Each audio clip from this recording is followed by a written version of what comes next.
Well, hello, DCO Nation. Welcome to Deadcom Outdoors Radio. This is the show where the tide set the tone and the bite tells the story. We're diving into everything saltwater inshore kayak fishing, from lures and locations to weather, water, and winning tactics. If it helps you hook up on more fish, we're talking about it right here. So grab your paddle, check your drag, and here we go. Well, welcome DCO Nation to Deadcom Outdoors right here on the Outdoor Radio Network.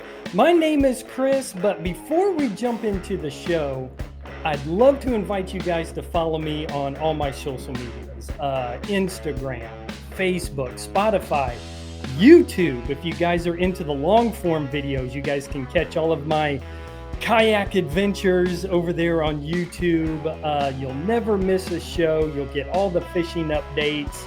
And just search Deadcom Outdoors and we can get connected. So, guys, I'm going to keep this intro really short because I'm actually really excited about the guest that I have on tonight. We are going to be talking a new Saltwater Kayak Series that is going to be starting right here at the beginning of the new year in January. So I'd like to welcome Joe. Joe, I really appreciate you jumping on. How you doing tonight? I'm doing well. Thank you. Good, good. So let's have everybody get to know you a little bit. So tell us who you are, if you're a kayak fisherman, how long you've been doing that, where you're from. And let's start right there, and then we'll dive into the series. All right. So Joe Camiotti started kayak fishing in 2010 and got into tournament fishing pretty big in 2012 and beyond. Been to a couple Hobie Worlds and mostly saltwater fishing. Ventured off to some bass fishing the last couple of years, but back in saltwater now.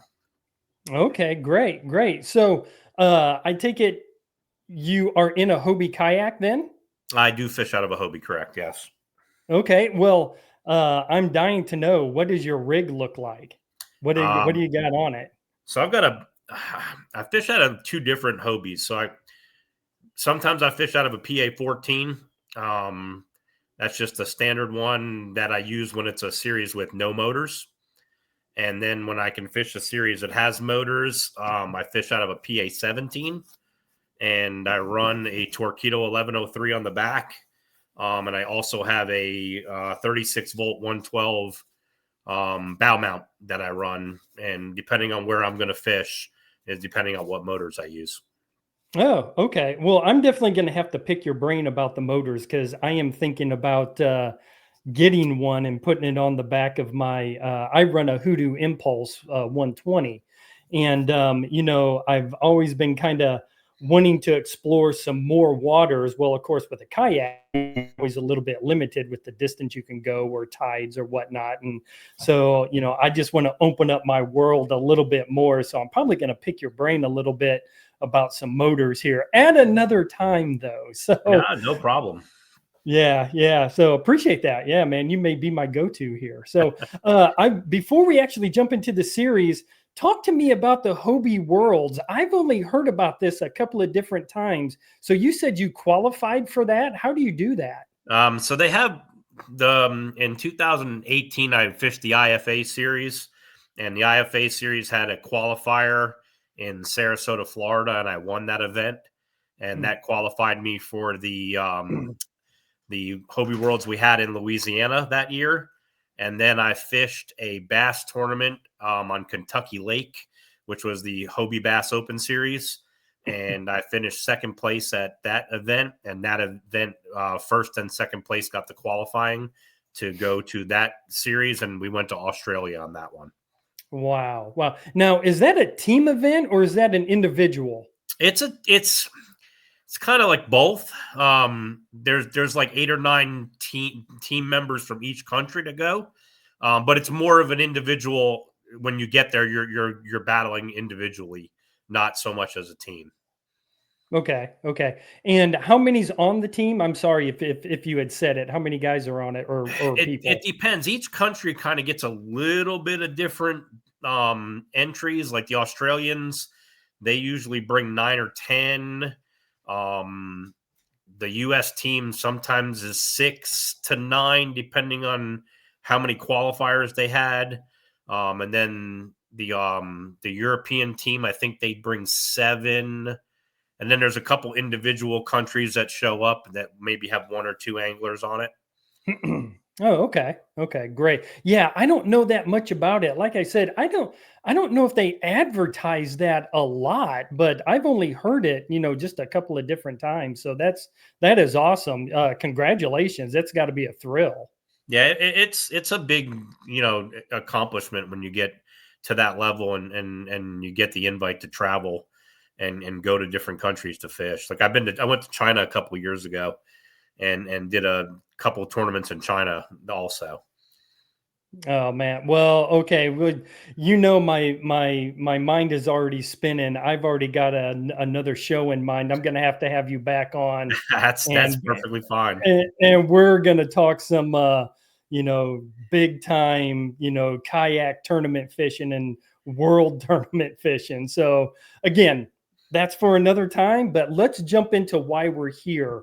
So why did you decide to create the Saltwater Kayak Series? Oh, that's a tough one. So honestly, I've been fishing tournaments for a long time. We had a great tournament series with the IFA. It was a very friendly group style tournament. Everybody was willing to help people, and you got to travel and fish in different areas. And then that kind of got put to the wayside and no longer existed. And then there was a couple other series out there that one series in Florida that just focused on redfish, and Mm-hmm. there's a couple local series like the Bayou Coast guys out in Louisiana. They do a slam tournament, and then you got Mobile Bay, and their group does a slam tournament. So it's kind of like a mixed match of tournaments around the country, um, especially the Gulf Coast. And I kind of wanted to do something that was all the same rules. So when you went to Louisiana, you fished under the same rules that you fished in Florida, that you fished in Charleston, that you fished in Alabama. So it's all under one umbrella. Nobody was really doing that. So I figured I had some time, and I've been to so many different tournaments, like I said, throughout the world. I see kind of different things that go on, and the time was right just to have something for dedicated just for saltwater guys that want to travel and want to fish new waters and want to have one set of rules and that range. So I figured, let's do it. Let's make it happen. Yeah, and like we were talking about, kind of off air, I was really excited when it popped across Facebook and I saw this because, like you were saying, some of these series have kind of gone by the wayside, and the you brought up the Redfish tournament. I guess it's a tournament trail down there in Florida, which I think they're still having that. Is that correct? That's still Yeah, in yeah. Chris existence. does a great job. Florida Redfish series is a good series. Yeah. That Right. they're a non-motorized series. They fish for 2 redfish, and that's what they fish for. Right. Um, Nothing against them. Like I want to work with them. I had a long conversation with Chris a couple weeks ago in Panama City, and like I'm going to support their club. They're going to support me, and we all want kayak fishing to grow. I mean, if it grows, it gets better for everybody. Yeah, yeah. No, that's great. So is there a reason why you picked, Florida, South Carolina, I think it's Louisiana and maybe Texas? Yeah, so Um, I chose the areas that had the biggest saltwater clubs, okay. and that way you get we're teaming up with the clubs at some of the events. So like our Louisiana, both of our Louisiana events, the Bayou Coast one, they're holding their tournament in April, which is the Paddlepalooza, which is their biggest event.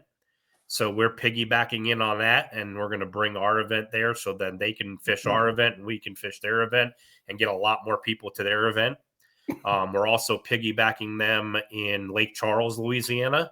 They have their Cajun Castaway event, and we're going to be holding our Battle of the Border, which is like our border clash, Texas and Louisiana. And then we're teamed up with the guys in Charleston, the Low Country Kayak Anglers guys. They got a Yep. big club up there, and we're just trying to come into areas that have good club attendance, and that way we can bring more people to them, and they can bring some of their anglers to us. Yeah, yeah. Now I'm affiliated with the Low Country, and Hmm. what a great bunch of guys! I know when we have our local club tournaments, we're getting, gosh, our last one I think we had 30 some odd guys at the Battle of Paradise. So, That's and that was actually low. We yeah. usually get like 40. So, yeah, our club turnout is pretty strong, in which I love it. Yeah, you have a lot of good guys in that club. I mean, I used to fish with those guys when I lived in Raleigh. That was my main area to come fishing, was that Charleston, Myrtle Beach area. Oh, So I mean, okay. I've fished with most of those guys. So Oh, it's kind of a no brainer. That's a wonderful area to fish. Um, I mean, it's a lot of untouched water. It's great for kayaking. yeah. Like you just gave away one of the best spots in that area. Honestly, like that is going to be a prime area, is that Wando River paradise, and that, I mean, it hands down from Remley's all the way up to paradise is amazing water for all three of the species we're targeting.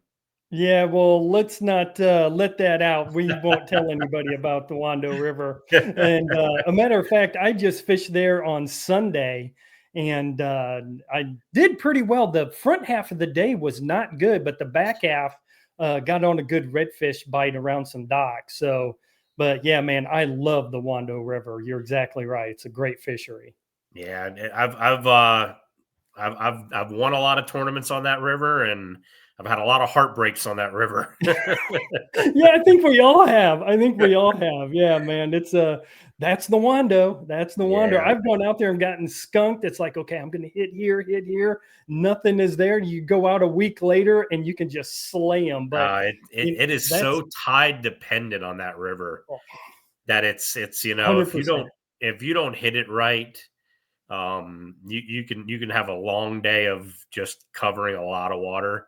And then there's days that you launch from that launch and you go 300 yards down on the left hand side, and you can just turn around and come back because you've already caught all your fish. So Yeah, yeah, absolutely, absolutely.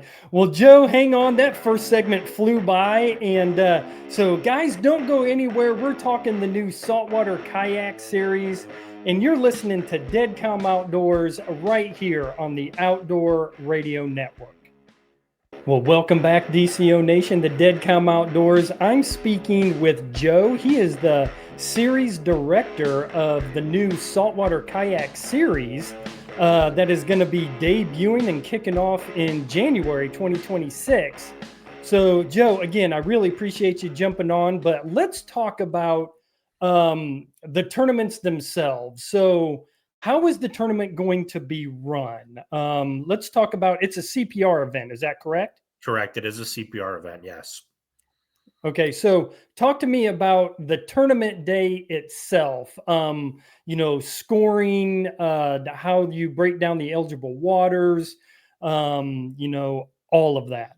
All right. So we're going to have hard boundaries basically for eligible waters.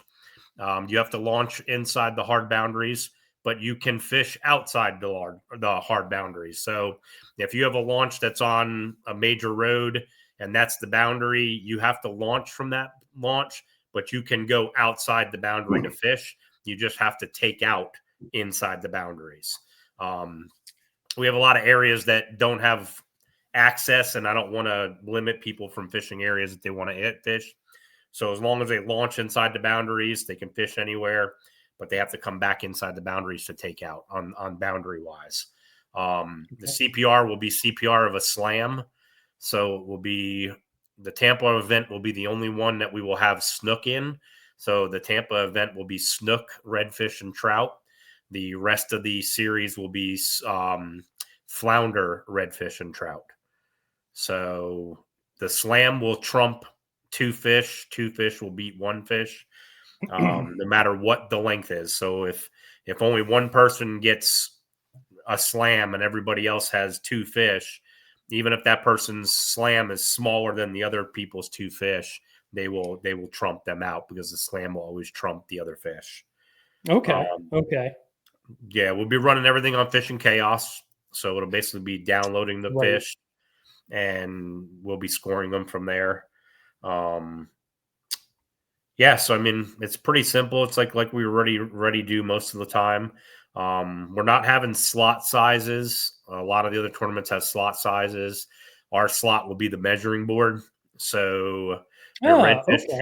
your redfish, your trout, or your snook or flounder, depending on which tournament, will be 32 inches. So 31.75 will be the biggest fish you can submit. If it touches the 32, it won't count. So basically, it's really going to be the biggest trout, biggest redfish, and biggest snook and biggest flounder you can catch. Okay. There will be a minimum size that will be the state minimum for that area that we're fishing. So if it's fishing South Carolina, whatever the minimum for trout, flounder, and redfish are, that'll be the minimum size that you can submit, all the way up to 31.75. Okay. Okay. So I know the South Carolina. So the slot size for redfish is 15 to 23. Yeah. So the minimum is 15. Correct. It has to be 15 inches to measure, and then it can go all the way up to 32 or To 32. 31.75. Yep. Right. Right. And then trout is 14 inches. You can keep a 14 incher. So the minimum would be 14 14. inches. Correct. Yes. Okay. It has to be 14 to get measured. Okay. Okay. Yep. And again, just to kind of finish out the slam, flounder is 16 inches here in South Carolina. So then it would be you'd have to have at least a 16-inch fish to submit that fish to be legal. Yes. Okay. Okay. Yeah. I just wanted to round that out. I'm one of those guys. Once I start that, I need to Mhm. go ahead and Oh finish yeah, it's not totally, it. totally understand. Yeah. Yeah. So, is there any restrictions on the kayaks? Can you have a motor? Yeah, you can have a motor in this series. That was one of the biggest things. So you're allowed one motor on the kayak, electric motors only, up to 3 horsepower or 115 pounds of thrust. Okay. So if you have a bow mount, you can have it up to 115 pounds of thrust, or you can run a NK 300 or a Torpedo 1103 or anything equivalent to 3 horsepower. Okay. Okay. Yeah, that's good to know. So, this question I kind of had in the back of my mind because, and I want to ask you about it. So, with having a multi-state kind of trail or series, was there any obstacles you had to overcome with being in what is it, 5 states? Yeah, so we're in Texas for 2, Louisiana. Well, Texas and Louisiana one kind of weird because I'm doing a border one. So I got 2 in Louisiana and 2 in Texas, but there's really only 3. And Okay. then the 2 in Florida, and then the 1 in Charleston. Um, and then the championship is going to be in Alabama. So how did you choose Alabama? It's kind of the middle of the road for everybody. Okay. So if you take Corpus Christi, Texas, and you take Charleston and split it, that Mobile Bay area is kind of like right in the middle. And a lot of people sleep on that area. I'll tell you what, that is. I have fished that area this last couple of years, last year and this year, probably 5 times total. It is a amazing fishery. It really is. That tournament's going to be a little bit different. We're actually going to be doing 3 different states in that tournament for the championship. So you'll be allowed to fish from um, into Florida. You'll be able to fish all of Alabama waters, and you'll be able to fish into Mississippi to a certain point. No kidding. Yeah, so Man. so I'm trying to make it easy for a lot of people that have fishing license in those areas. A lot of uh, there's a lot of craziness that goes on in that area with fishing license, and they charge a lot of money to fish a different state if you're from another state. Okay. Um, so I'm trying to make it easy for somebody that has a Florida fishing license and wants to fish in Florida, they can fish in Florida. If they have an Alabama license, they can obviously fish in all of Alabama. And if they have a Mississippi license, they can fish in the eastern side of Mississippi. So it doesn't force you to buy another license Yeah. to come fish our championship. Okay. Great. Great. So let's give the schedule rundown. Do you have that there in front of you. Yeah, I Let's do. start right in January, and let's just kind of give, some dates and the rundown and the locations. All right, so the first tournament is going to be January 17th. That'll be our Miracle Mist G4 Cleaner round number 1, which is the Tampa Bay Classic. That'll be held in Clearwater, and the boundaries will basically be from Clearwater all the way down to Matlacha, which is Cape Coral area. So that's going to have a little trick to that one. We're going to allow people to launch real early and get an hour of dock fishing before safe light. So you will be able to fish at night on that tournament for about an hour and a half. So that one's going to be a little bit different than most of our other ones. Then we roll right into February 21st. That's our Florida Fishing Products Bull Bay Rods round number 2, which is the first coast shootout. And that'll be in St. Augustine. And that will be run from the Florida state line all the way down to Daytona Beach. So you'll have a pretty vast amount of area for that. Then we roll into April 18th, which we're piggybacking with Bayou Coast Kayak Club down in Grand Isle, Louisiana. That is their Paddlepalooza, and that's going to be our battle on the Bayou. That should be a really good one. I'm working on something else. I can't really announce it, but I'm working on a partnership with another group to also have something with that series. Then we roll into, I'm sorry, I missed the March one. March 14th, which is going to be round number 3. That is going to be the Low Country Classic. That'll be in your backyard, Charleston area. Mm-hmm. Haven't set the boundaries for that, but I think it's going to be from Myrtle Beach down to the South Carolina, Georgia state line. So it's going to give people they can fish down south. They can fish up north. They can kind of do everything on that. Then we roll out to May 30th. That's going to be the Texas Saltwater Shootout. That one will be in Corpus Christi. Haven't figured out the boundaries on that, but I'm going to probably go 75 to 100 miles south of Corpus Christi and the same distance north of it. Kind of give people to fish their home waters there. Then we take the summer off because, one, we all know it's too hot to fish in the summertime. And we have ICAST and we have everything else that comes up in the summertime. So we want to make sure we don't jump on any of that. And then we roll back in September 19th. That is going to be the Border Clash, which will be Lake Charles, Louisiana. You'll be able to fish, trying to work it where you can fish about 60 miles into Texas and then everything in Calcasieu and on Big Lake in the Louisiana side. And then we go to our championship. Like I said, it's a 2-day championship. It's going to be held in Mobile. It's called the Tri-State Championship. You'll be able to fish any waters. I think it's going to be like 50 or 60 miles into Florida, 50 or 60 miles into Mississippi, and all of the Alabama waters for that series, for that one. Okay. And can you tell people how they qualify for the championship? So the qualified for the championship is pretty easy. We want everybody to fish championship. I mean, that's the thing. So all you really have to do is just fish 2 of our events. So if you're in Florida, you can fish the 2 Florida events. You've qualified for the championship. Our Angler of the Year will be 3 events, though. You will need to fish 3 events to qualify for Angler of the Year and the championship. So it'll actually be scored on 4 events for Angler of the Year. Oh, okay. Okay. Yeah. And, again, when I was looking at it, I wanted to fish the Mobile, the championship. So I already got my 2 tournaments set, the ones that I'm going to fish, because I wanted to go down to Mobile because I've never been there and I want to fish those waters. So I'm going to tell you that is, when you get there, there's a lot of water to fish, but man, it is like I said, I travel from Atlanta down there. I did a couple kids tournaments with my 4-year-old just to go down there and fish. The fishery is amazing. Yeah. I can't wait for that one. And I'm sorry, when was the championship? The championship is in October. In October. Oh, yeah, perfect. So I believe it's the last. Let me just double check here real quick. It is the 24th and 25th of October. Okay. Yeah. Perfect. Well, we are starting to get close to the end of this. So, Joe, if you can let everybody know, how they can get a hold of the series, look up all the rules, all that kind of your social medias. If I can get that out, if you can let everybody know all that, that would be fantastic. Yeah, all of our rules are posted on Fishing Chaos. So if you go and look up our tournament, you just go into the search bar and type in Saltwater Kayak Series. It'll pop up our 2 tournaments that are up and running right now. And then you can click on the rules and it'll bring you to the rule page and you can read all the rules.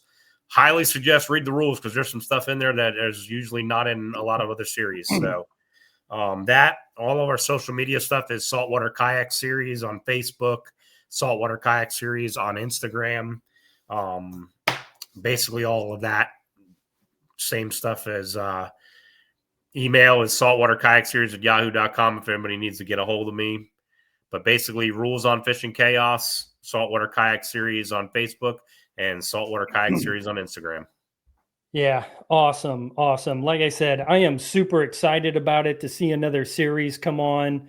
And guys, if you didn't catch all of that, I am going to have this up on Spotify and I will have all of that information down in the details.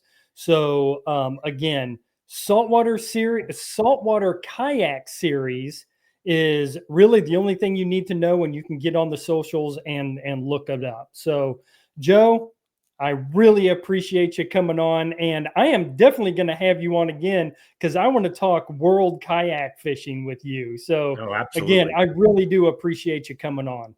Yep. I appreciate you getting me on, and thanks for having me on. Yeah, thank you. And remember, guys, we're going to end it the way we always do. Conservation starts with you. Release a fish for someone else to enjoy. And you've been listening to Dead Calm Outdoors right here on the Outdoor Radio Network.